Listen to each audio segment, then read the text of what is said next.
Good morning everyone. आज हम exercise 6.4 of chapter number 6 cube and cube roots का first question करने जा रहे हैं।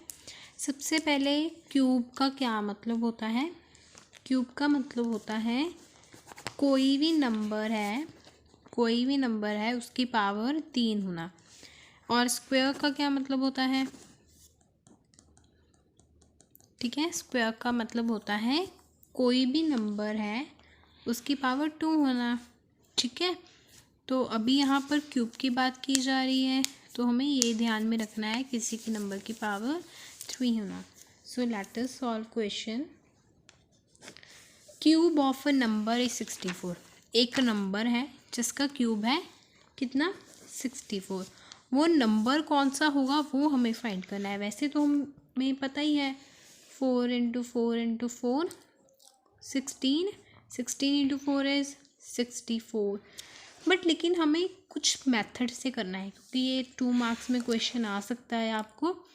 तो अगर तो 1 मार्क्स में आता है तो हमें पता है कितना है, लेकिन अगर आपको 2 मार्क्स में आता है तो पूरा सॉल्व करना है। तो हमें एक नंबर पता है, एक नंबर है, वैसे तो नंबर पता है 4 है, लेकिन कुछ मेथड से करना होगा। सो क्यूब ऑफ अ नंबर अब यहाँ पर नहीं ना पता क्या है, तो क्या करेंगे, लेट द नंबर। कई बच्चे सपोज लिख लिए होंगे तो सपोज भी लिख सकते हो। ठीक है, let and suppose. Let the number be x. हम मान लेते हैं एक्स नंबर जो भी है। अब देखो मैंने क्या कहा था, कोई भी नंबर है उसकी पावर 3 होना। तो कोई भी नंबर जो हमने अब सपोज किया है उसकी पावर 3 होना। ओके, इक्वल्स टू किसके इक्वल है वो नंबर? 64 के। ठीक है, किसके हैं? 64 के। अब x है 64। अगर मैं 3 को, ये वाली 3 को यहाँ ले आऊँ तो क्या लग जाएगा? ऐसे। ठीक है, अगर आप ये वाला साइन डालते हो तो ये क्या होता है? स्क्वायर का साइन होता है। जब भी आपने स्क्वायर का अंडर रूट निकालना होता है, कोई भी नंबर अंडर रूट का, ओके, ये अंडर रूट का होता है।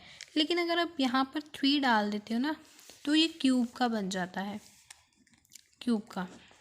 तो यहाँ मैं तब भी 3 डाल रही हूँ, और जो भी नंबर मैंने क्या बताया था, क्यूब का मतलब ही कोई वही होता है, कोई भी नंबर उसकी पावर 3। तो हमने जो नंबर सपोज किया था, एक्सपोज किया था, तो उसकी पावर कितनी होगी? 3 = 64। अब एक्स इधर रह गया, 3 क्या लग गया? क्यूब। अब क्या करोगे? X 3 as it is. यहाँ पर आपको प्राइम फैक्टराइजेशन करनी पड़ेगी।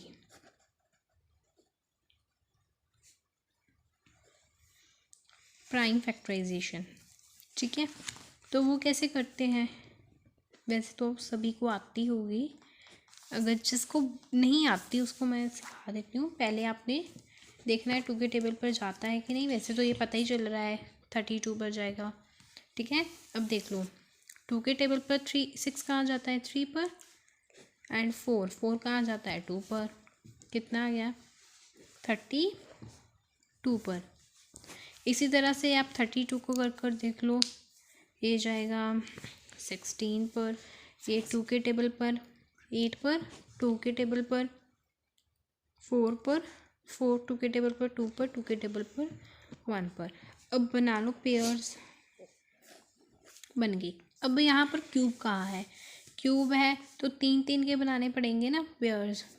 ठीक है, अगर स्क्वायर कहाँ होता, अगर उन्होंने कहा था स्क्वायर फाइंड करना है तो आपने 2 के बनाने थे, लेकिन यहाँ पर हमें क्या दिया है? क्यूब।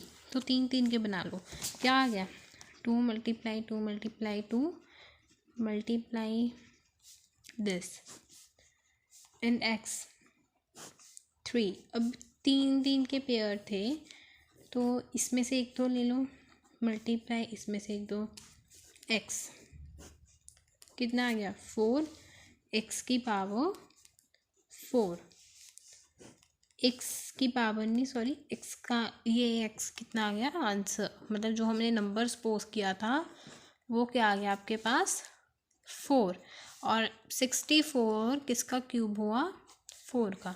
आप कर भी देख सकते हो, 4 मल्टीप्लाई 4, ये क्या होता है 16 मल्टीप्लाई 4। तो जब आप 16 को 4 के साथ करोगे देन यू विल गेट 64। तो ये क्या हो गया आपका, ये वाली जो है आपने अपनी एग्ज़ाम में नहीं लिखनी, अपनी नोटबुक पर नहीं, जस्ट मैंने आपको समझाने के लिए किया है। आई होप आपको समझ आया होगा।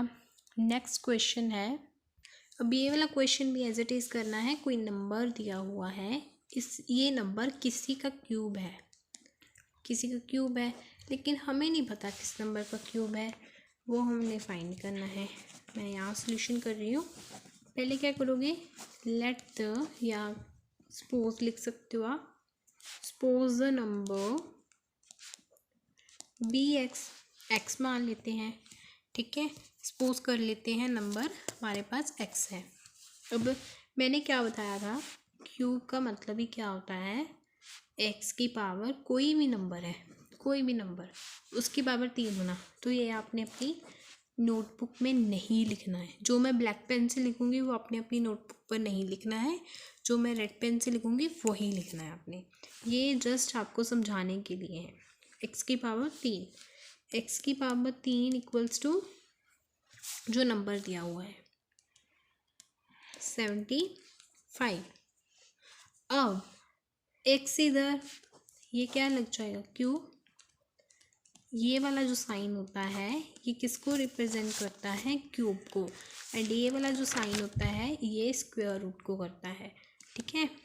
तो इनमें क्या होता है, फ़र्क होता है, इनमें क्या होता है, फ़र्क होता है। अपनी अपनी नोटबुक पर नहीं लिखना है, ठीक है जी, आपको अंडरस्टैंडिंग के लिए मैं करवा रही हूँ। अब है इसका अपने क्यूब निकाल लो, ठीक है। प्राइम फैक्टराइजेशन कर लो आप। प्राइम फैक्टराइजेशन तो करनी आती होगी, अगर किसी को नहीं आती तो मैं कर देती हूँ। अब 5 है, इसका मतलब ये सिर्फ 5 के टेबल पर जाएगा, एंड ये 5 पर।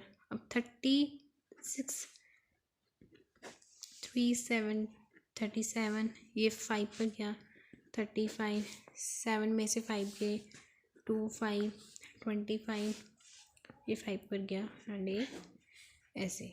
अब ये 5 के टेबल पर,